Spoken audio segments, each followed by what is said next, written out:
From the IISS, but based in Paris, Mumtaz. Thank you, John. Minister Prabowo, by saying we shouldn't put blame on any side of the war in Ukraine, you basically drew an equivalence between the invader, Russia, and the invaded, Ukraine. So my question to you is, does the non-aligned position in 2023 consist in encouraging aggressors? How could this provide a sustainable and just peace? And is this coherent with everything we've heard since this morning about the importance of upholding rules and order in the Indo-Pacific, and how might does not make right? Thank you. Thank you. To use the proper language and to bring some clarity, saying there is no Ukrainian-Russian conflict, there is Russian invasion of Ukraine. And there are no disputed territories in Ukraine, because Ukraine only has the territory of 1991, which was established and has not changed since then. So this is the only internationally recognized borders of Ukraine. But I think there is a major illusion also that if we have a ceasefire, as it is now, we will have a decrease in atrocities. Actually, I think that it will only bring not to cessation of atrocities, but actually to increase in them, giving Russia a free hand in raping Ukrainian women, in killing civilians, and also in kidnapping Ukrainian children from the occupied territory. To Germany, Johann Wadefuhl. Thank you very much. I would also like to refer to the proposals from Minister Prabowo to solve the conflict in Ukraine.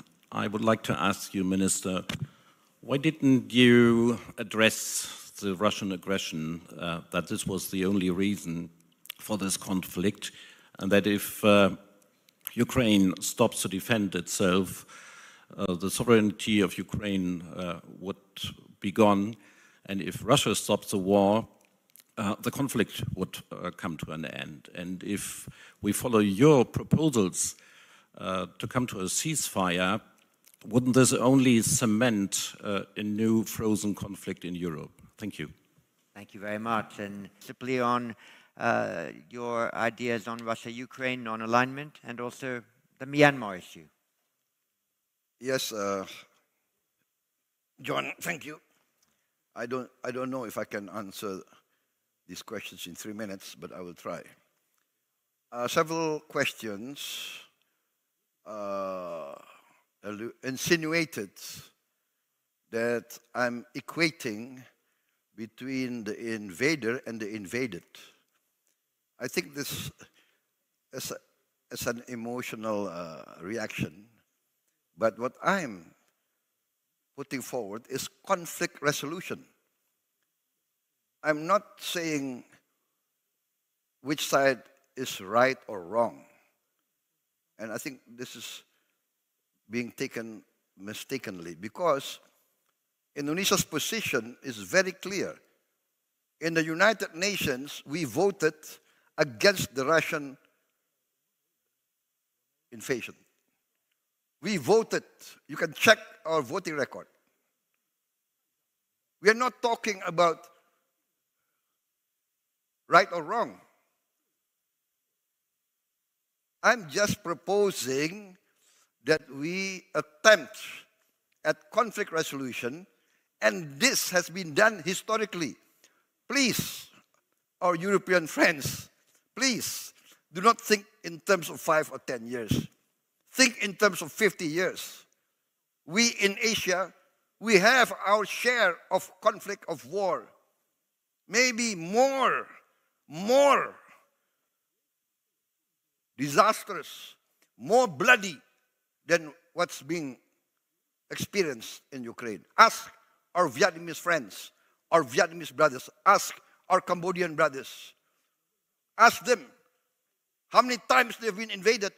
Ask our Vietnamese friends how many times we have been invaded. Ask Indonesians how many times we have been invaded.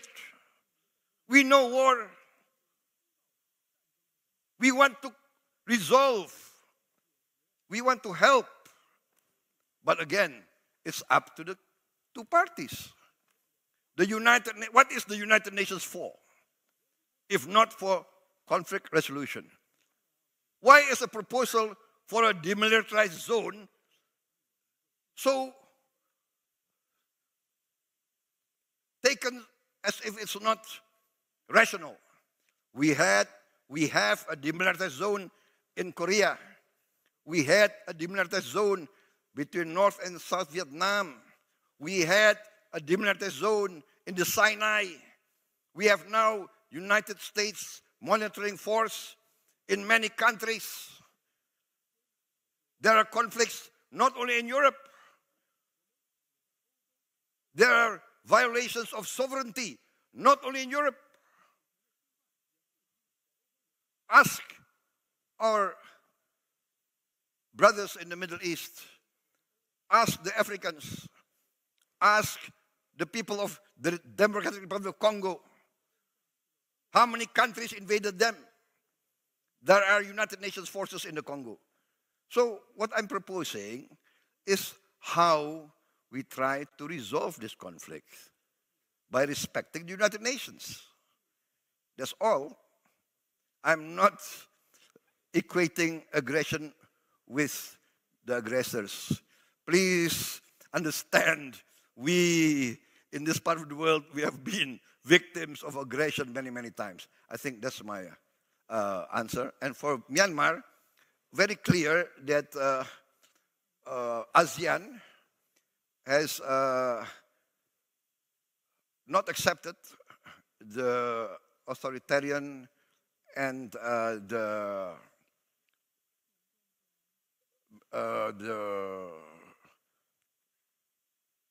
activities and lethal actions of the Myanmarese military regime against their own people. So that is very clear.